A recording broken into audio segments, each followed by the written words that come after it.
Greetings.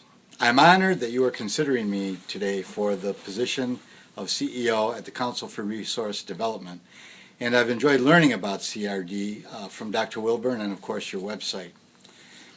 Dr. Wilburn requested that the 7-minute video address membership, member and board relations, conference and event planning, and my objective is to provide a general overview followed by a brief summary of strategies that address each topical area.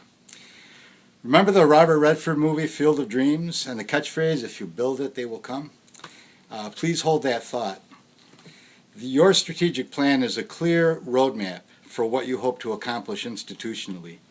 Increase member value, added services for members, strengthen the organization to better serve the members and their institutions, and deliver high-quality, relevant programming.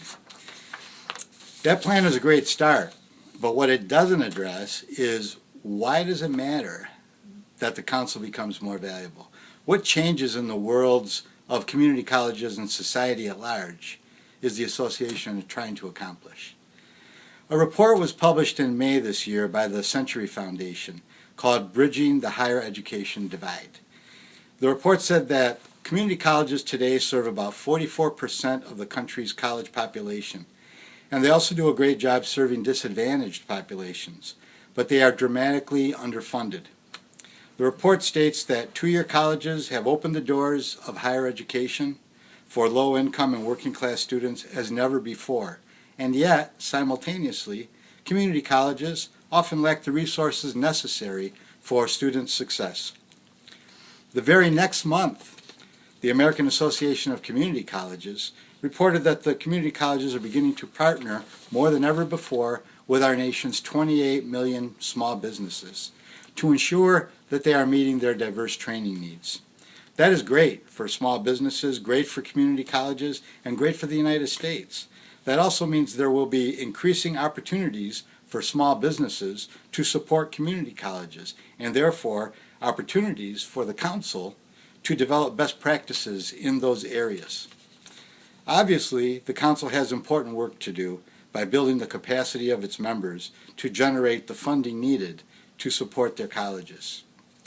A study by CASE, the Council for Advancement and Support of Education, compared the perception gaps between community college CEOs and their development directors. The development directors feel that greater emphasis should be placed on fundraising more than most CEOs realize. Directors also want to see greater involvement by their CEOs and boards in the development process. That makes sense because, according to the study, institutions where the president spends at least a quarter of his or her time fundraising were more likely to report raising $1.5 million or more. And while almost half of the CEOs believe they spend enough time on fundraising, most development officers disagree. Spreading the word about the importance and value of fundraising and the need for greater involvement of the CEO seems to me to be a key priority for the council. The American Association of Community Colleges also says community colleges are a vital part of the post-secondary education delivery system, providing open access to post-secondary education, preparing students for transfer to four-year institutions, and providing workforce development and skills training. As globalization continues to drive changes in our economy, the need for an educated workforce is growing. The need for new jobs that will be created in 2014 will require at least some post-secondary education. In addition, the demographics of the workforce are changing. As a result, employers will increasingly have to depend on the very people who currently are least likely to complete their education. Community colleges are often the access point for education locally, and they're a catalyst for economic development. Without community colleges, millions of students and adult learners cannot access the education they need to prepare for the workplace or an advanced education. If you build it, they will come.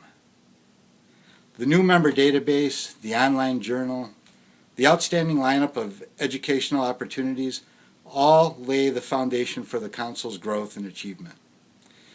Building on the Council's record of success will not only retain members, but also attract new members.